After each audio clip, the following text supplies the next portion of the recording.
about to blow. Yellowstone is a supervolcano, one of the few in the world. Scientists warn that this supervolcano in Yellowstone National Park is on the brink of erupting after 878 earthquakes struck the area in the last 2 weeks. This is an article dated today, July 9th. Since June 12th, an unusually high number of quakes were recorded around Yellowstone, with one at the 4.4 magnitude. The quakes represent the highest number recorded in such a short space of time in 5 years. The last time something like this happened was back in 2014, and that spurred the United States to enter an agreement with countries that would be able to accept Yellowstone refugees. And the United States has been paying tens of billions of dollars for a 10-year contract that expires in 2024 for countries in the southern hemisphere to take in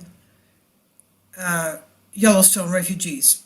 The thing is, who is on this list of Yellowstone refugees? If you live in the area, have you been told that you will be evacuated? I'd like to know. If you are in the area, please let me know. I have no idea who is on this list.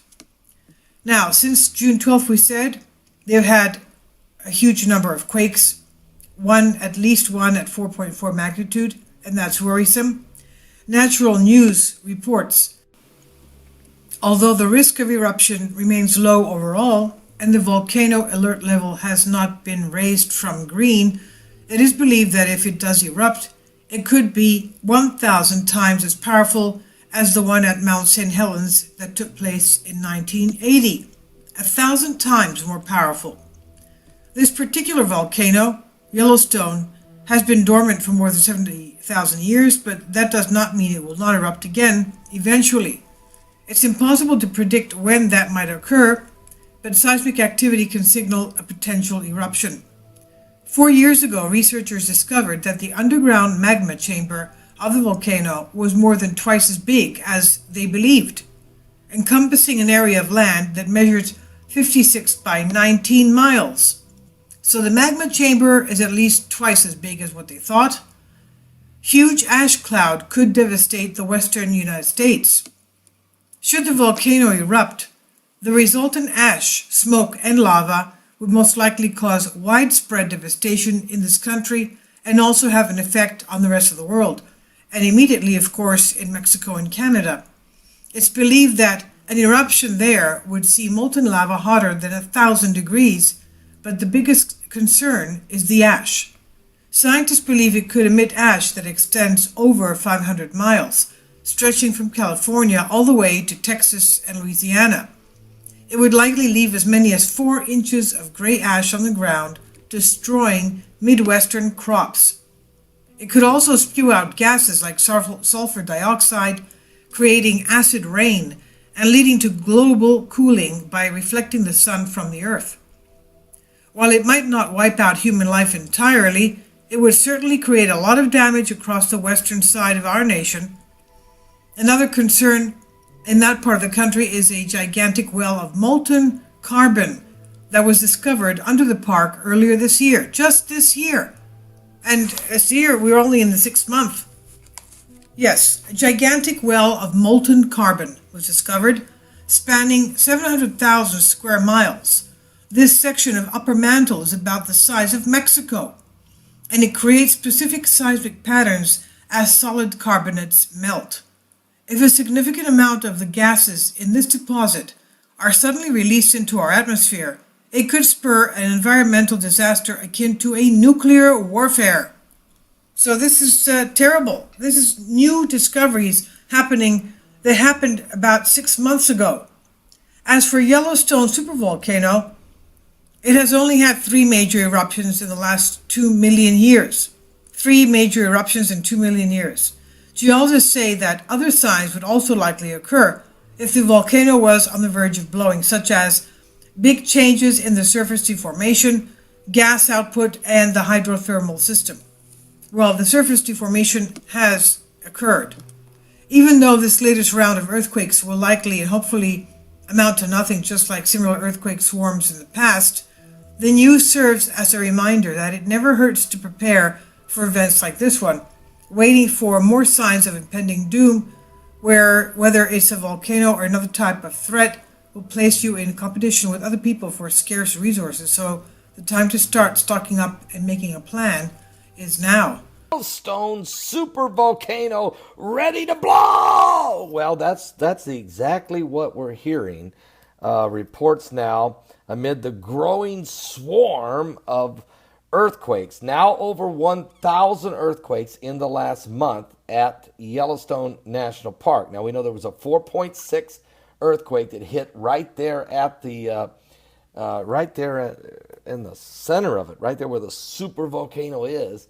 About a month ago, and then we just had 5.8 earthquake hit Lincoln, Montana, so which is all part of the danger zone. Okay, we just had that this week.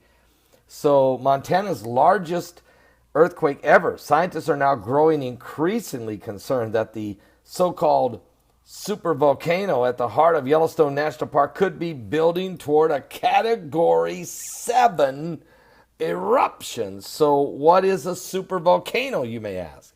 What does its explosion mean for life on planet Earth? Well, I can tell you it would be catastrophic, it'd be cataclysmic, apocalyptic, of a biblical proportion. There's no question about it. It would pretty well put an end to life for the most part in North and Central and South America, our side of the hemisphere.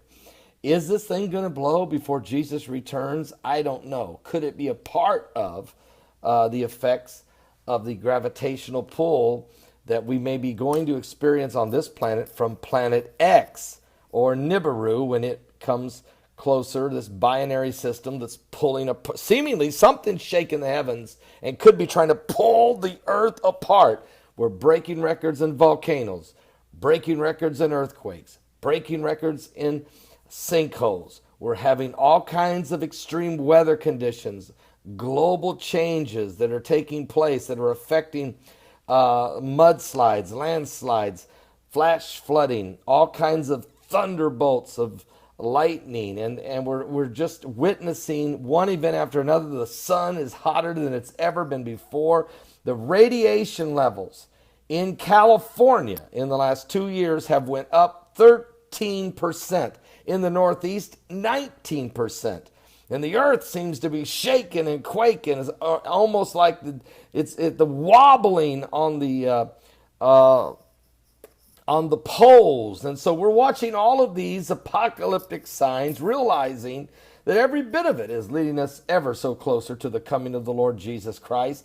And now we're in a heat wave. It's almost like a heat dome that has brought unbelievable suffering in Iran. It hit 129.2 degrees Fahrenheit with a heat index of a record 162 degrees. You could fry an egg. Oh, no. You could fry an omelet and the bacon and maybe even, I don't know what all.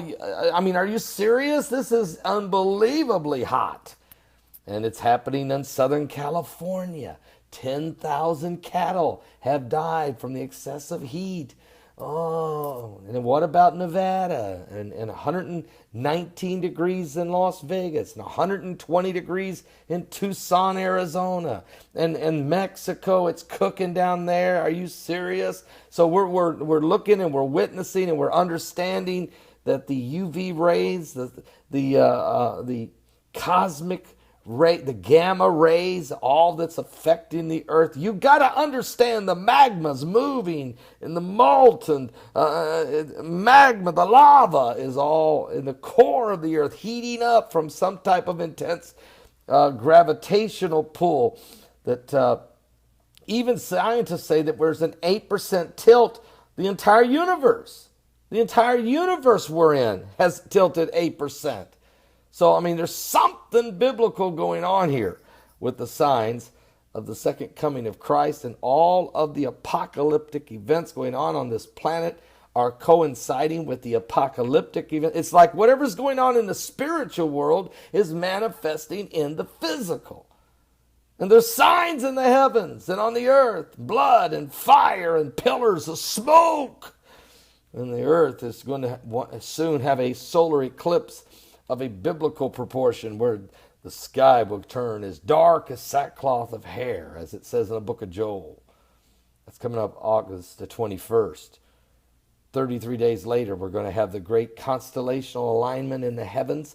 Has never happened before, nor will ever happen again, but is explained to you in detail from a prophecy that's 2,000 years old by the prophet John, the Apostle John, in the book of Revelation, chapter 12. It's all coming together. We're in the last days.